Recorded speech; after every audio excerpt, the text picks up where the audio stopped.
नमस्कार। आज हम बात करेंगे भगवान विष्णु के 10 अवतारों की, यानी दशावतार। ये वो कहानियां हैं जब जब धरती पर अधर्म बढ़ा तो ब्रह्मांड के रक्षक भगवान विष्णु को खुद अलग अलग रूपों में आना पड़ा।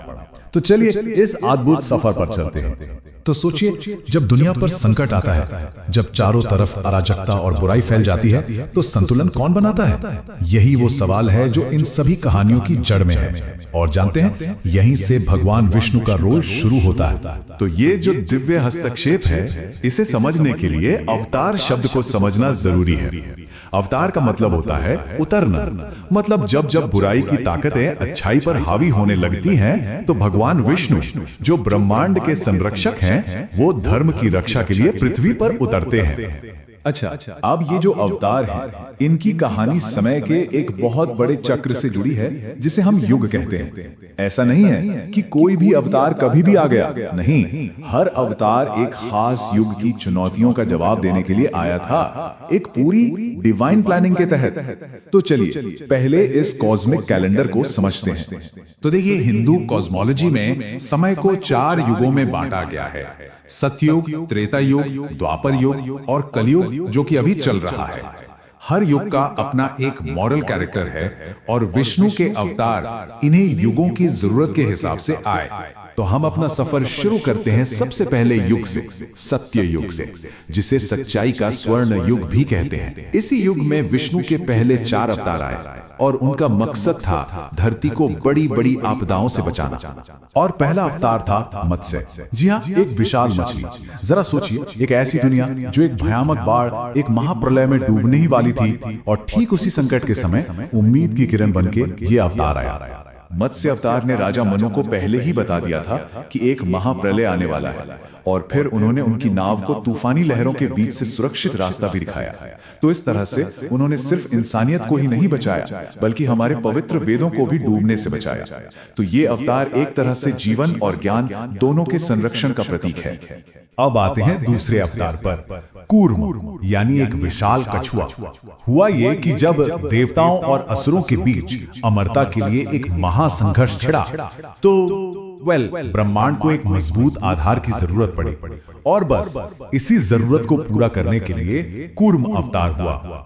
कहानी है समुद्र मंथन की, जब देवता और असुर अमृत निकालने के लिए समुद्र को मथ रहे थे, तो उन्होंने मंदार पर्वत को मथनी बनाया, पर वो पर्वत डूबने लगा। तब कूर्म अवतार ने उस विशाल पर्वत को अपनी पीठ पर उठा लिया। सोचिए, ये अवतार प्रतीक है धैर्य का, स्थिरता का, उस नींव का जिस पर ये पूरा कॉस्मिक बैलेंस टिका हुआ है। इसके बाद आए तीसरे अवतार, वराह, एक विशाल जंगली सुअर। इस बार संकट किसी राजा या देवता पर नहीं, बल्कि खुद हमारी पृथ्वी पर था, और उसे बचाने के लिए जबरदस्त शक्ति और मजबूत इरादे की जरूरत थी। हुआ ये कि हिरण्याक्ष नाम के एक राक्षस ने पृथ्वी को उठाकर कॉस्मिक ओशन की गहराइयों में छुपा दिया। तब वराह ने उस राक्षस से युद्ध किया और पृथ्वी को अपने दांतों पर उठाकर वापस ले आए। ये कहानी हमें एक बहुत बड़ा संदेश देती है कि धर्म की शक्ति के आगे अहंकार का अंधेरा कभी नहीं टिक सकता।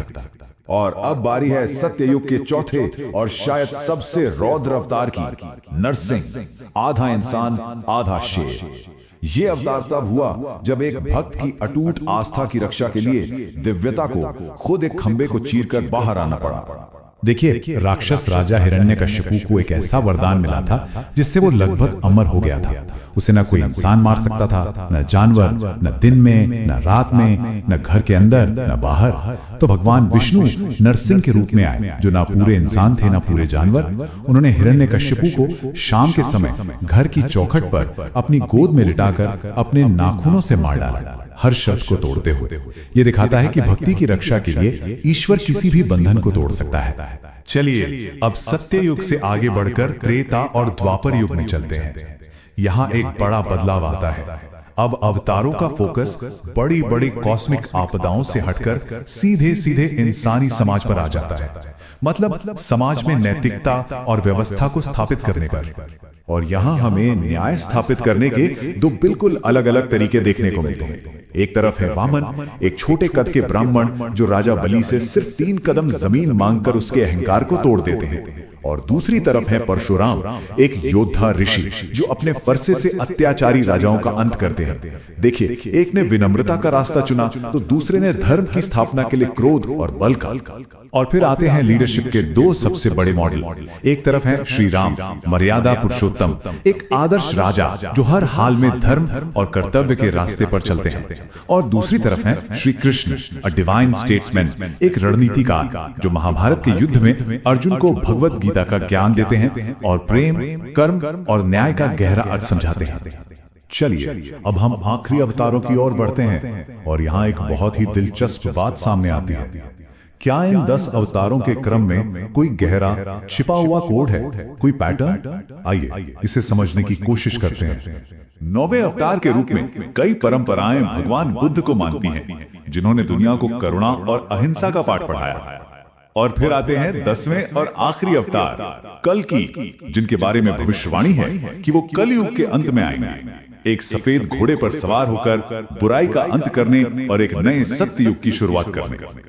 तो ये रहा वो छिपा हुआ पैटर्न। जरा ध्यान से देखिए, क्या ये क्रम एवोल्यूशन के सिद्धांत जैसा नहीं लगता? देखिए, शुरुआत होती है पानी के जीव से, मत्स्य, फिर ऐसा जीव जो पानी और जमीन दोनों पर रह सके, कूर्म, फिर जमीन का जानवर, वराह, फिर एक आधा जानवर, आधा इंसान, नरसिंह, और आखिर में पूरी तरह से विकसित इंसान के रूप। ये कितना अद्भुत कॉस्मिक ऑर्डर है ना? और एक और पैटर्न है उनके काम में, उनके मिशन में। हम इन्हें मोटे तौर पर 3 ग्रुप में बांट सकते हैं। कुछ अवतार जैसे वराह और नरसिंह दुनिया को बचाने या रिस्टोर करने आते हैं। कुछ जैसे कृष्ण और बुद्ध हमें ज्ञान देने आते हैं, और बाकी जैसे परशुराम और राम समाज में न्याय की स्थापना करने आते हैं। तो सवाल ये उठता है कि इन हजारों साल पुरानी कहानियों से आज हम क्या सीख सकते हैं? चलिए कुछ आम सवालों के जवाब ढूंढते हुए इनके टाइमलेस मैसेज को समझने की कोशिश करते हैं। एक सवाल जो अक्सर पूछा जाता है कि विष्णु के कुल कितने अवतार हैं, 10 या ज्यादा? देखिए, वैसे तो भागवत पुराण जैसे ग्रंथों में 22 या उससे भी ज्यादा अवतारों का जिक्र है, लेकिन हम दशावतार यानी इन 10 की ही बात क्यों करते हैं? क्योंकि ये 10 मिलकर एक पूरी कहानी बताते हैं, कॉस्मिक एवोल्यूशन से लेकर धर्म की स्थापना तक। तो आखिर में हम ये कह सकते हैं कि विष्णु के अवतार सिर्फ पौराणिक कहानियां नहीं हैं, नहीं, ये साहस, न्याय और स्पिरिचुअल ग्रोथ के टाइमलेस लेसन्स हैं। चाहे वो राम की धर्मनिष्ठा हो या कृष्ण का दिया हुआ ज्ञान, हर कहानी हमें एक ही सच याद दिलाती है कि जीत हमेशा धर्म की ही होती है। तो अब एक सवाल सबके लिए, विष्णु का कौन सा अवतार सबसे ज्यादा प्रेरित करता है? वो जो रक्षक है, या जो शिक्षक है, या फिर वो जो एक योद्धा है? इन कहानियों में हम सब के लिए कोई ना कोई संदेश जरूर छिपा है। इस पर सोचिएगा जरूर।